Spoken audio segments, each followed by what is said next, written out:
Okay, so I'm going to kind of back up just a few verses from last week just to kind of recap and start over. I don't know if I'll get through everything this morning, so we might have to pick up because there's a lot of verses, but I don't want to skip any of them. So it says, "And the Lord said to Moses, I will bring one more plague upon Pharaoh and on Egypt." All right, we've went through a lot of plagues. They are increasing in severity, and there's a clear division between God's people and the Egyptians. It says, "Afterwards, he will let you go from here. When he lets you go, he will surely drive you out of here altogether. Speak now in hearing of the people, and let every man ask from his neighbor." That's key. Every man ask from his neighbor, every woman from her neighbor, articles of silver and articles of gold. As slaves, they would have not had the riches of the land. When we look at Egypt now from a historical perspective, we think of the golden mask of Tutankhamun and all of those things. We think of Egypt as rich, all right?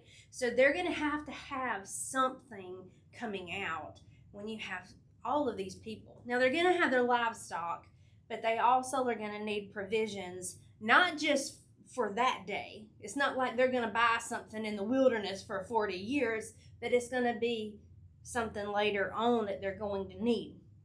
So their clothes didn't last 40 years in your shoes.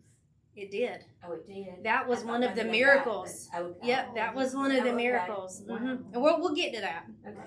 So, and the Lord gave the people favor in the sight of the Egyptians. Notice they didn't come in and steal anything. The Egyptians favored them. Moreover, the man Moses was very great in the land of Egypt. Everybody on the Egyptian side would have known who he was, growing up as a prince of Egypt. Coming back, wanting to deliver these people, they're really going to know who he is when these plagues start happening, all right? So it says, in the sight of Pharaoh's servants and in the sight of the people. So it wasn't just that he was great among his own people. This is Pharaoh's servants as well. Then Moses said, "Thus saith the Lord, about midnight I will go out into the midst of Egypt, and all," does that say just some? "All of the firstborn in the land of Egypt shall die. From the firstborn of Pharaoh who sits on his throne, even to the firstborn of the female servant who is behind the handmill, and all of the firstborn of all the animals." So this isn't just saying, hey, I'm taking certain ones. This doesn't go for hierarchy or anything. It's the firstborn of all. "Then there shall be a cry throughout all the land of Egypt, such as was not like it before, nor shall be like it again. But against none of the children of Israel shall a dog move its tongue against man or beast, that you may know that the Lord does make difference between the Egyptians and Israel. And all these your servants shall come down to me and bow down to me, saying, Get out, and all thy people who follow you. After that I will go out." Then he went out from Pharaoh in great anger. But the Lord said to Moses, "Pharaoh will not heed you, so that my wonders may be multiplied in the land of Egypt." So Moses and Aaron did all these wonders before Pharaoh. And the Lord hardened Pharaoh's heart, and he did not let the children go out of his hand. Now we go into Exodus 12, and this is kind of like a pause. You know, for the past 9 plagues, I'm going to tell you what I'm going to do, and then the plague's going to happen, and then we're going to stop the plague because Pharaoh lies. I'll let you go. Oh, never mind, I'm not. This one, there's a pause. He's going to tell him what's going to happen, but now we're going to get detail, and then we're going to jump back to the plague of the firstborn. So the pause is going to go into, hey, this is going to have to happen. All right. "Now the Lord spake to Moses and Aaron in the land of Egypt, saying, This month shall be your beginning of months." Like, this is your New Year's, right? The Egyptians, Israel, the Jews, they have a different calendar than us. We're on the Gregorian calendar. They have the Jewish calendar. And their New Year always comes around like September, October, somewhere around in there. So they go from there. all of their calendar is based, it's a lunar calendar. It's based on the moon, full moons. So full moons usually coincide with all feast days except one. The feast day that doesn't is the Feast of Trumpets. So they have a different calendar than us. The Jewish rabbi that me and Keith talk about sometimes, Rabbi Andy, he sent us one of the Jewish calendars 2 years ago. This year, he usually does that, and I appreciate that. You know, it's just, you can look on and see what their days are, you know, and compared to ours. So their beginning of the year is not January 1st. You know, just like the Chinese have their own New Year and such. So they do too.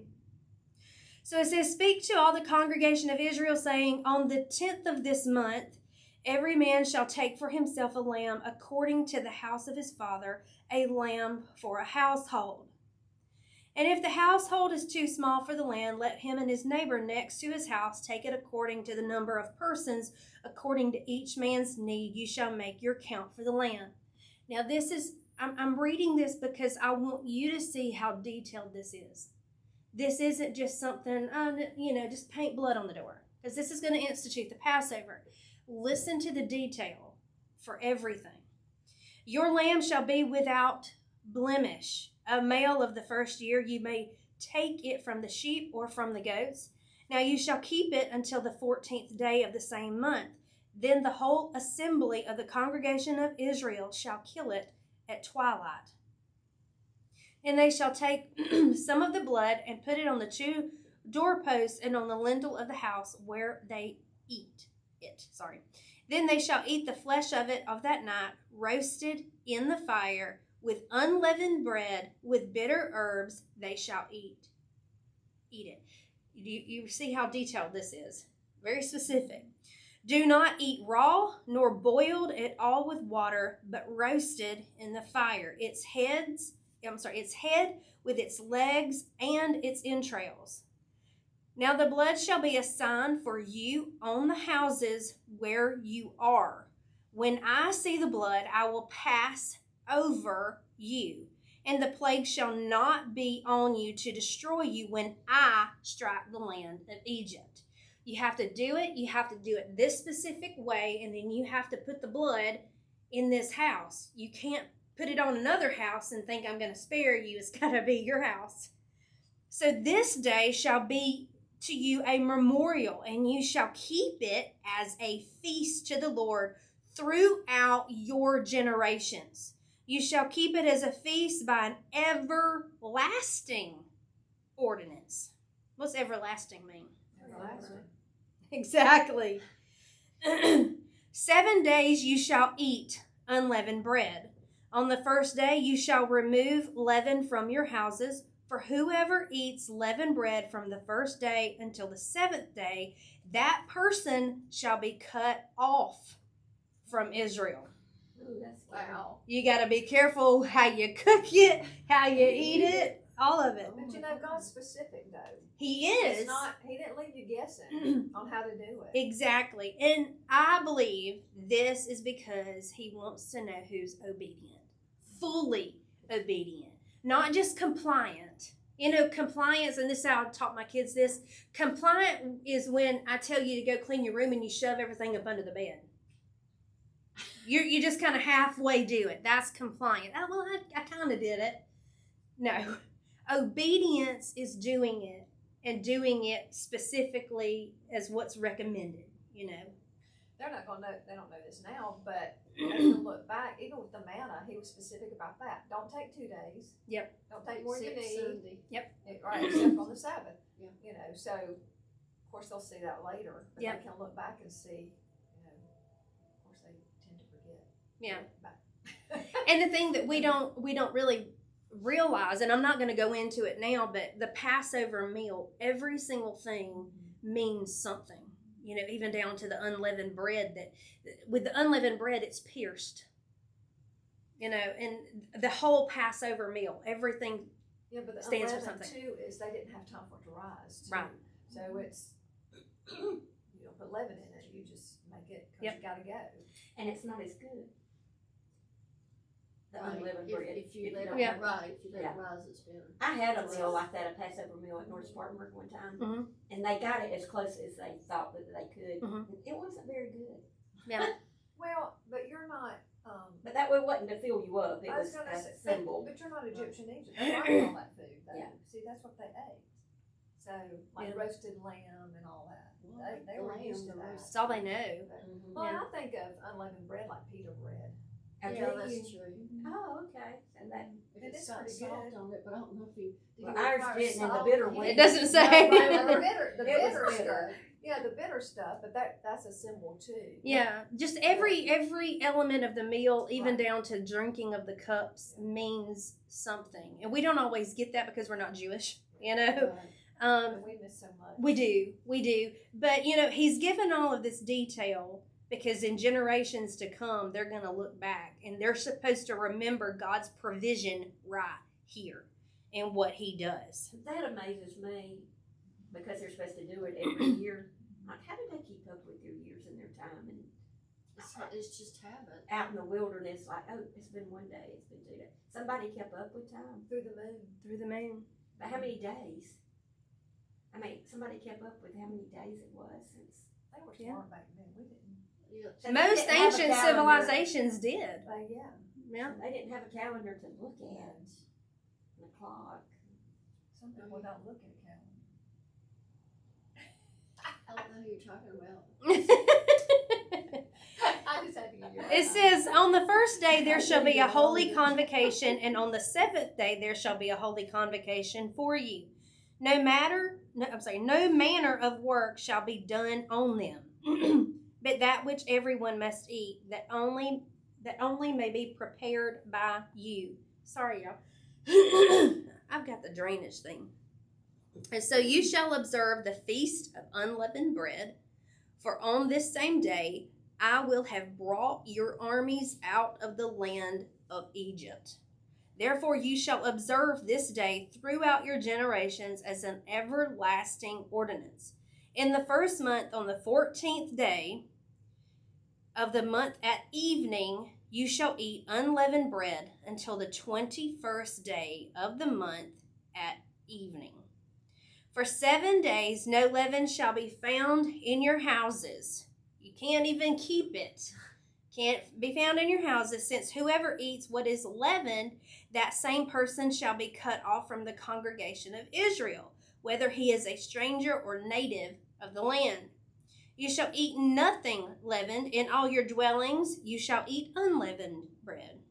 Then Moses called for the elders of Israel and said to them, pick out and take the lambs for yourself according to your families, and kill the Passover lamb. I copied that one, didn't I? And you shall take a bunch of hyssop, dip it in the blood that is in the basin, and strike the lintel and the 2 doorposts with blood that is in the basin. You notice they have to use a certain herb to do that, Yeah. do this too. And none of you shall go out the door of his house until morning. For the Lord will pass through to strike the Egyptians. And when he sees the blood on the lintel and the 2 doorposts, the Lord will pass over the door and not allow the destroyer to come into your house to strike you. It almost sounds kind of like a fantasy movie, right? The destroyer's going to come. Some scholars believe this is God himself. Some people believe this is a destroyer angel, because there is one also mentioned where he strikes down over 100,000 Assyrians in one night. All right, so it says, and you shall observe this thing as an ordinance for you and your sons. What's that next word? Forever. Forever. And we know now that when we get to the millennial reign, the feasts are going to be implemented again. And that's to remember as well. It will come to pass when you come to the land which the Lord will give you, just as he promised, that you shall keep this service And it shall be when your children say to you, what do you mean by this service? Then you shall say, it is the Passover sacrifice of the Lord who passed over the houses of the children of Israel in Egypt when he struck the Egyptians and delivered their households. So the people bowed their heads and worshipped.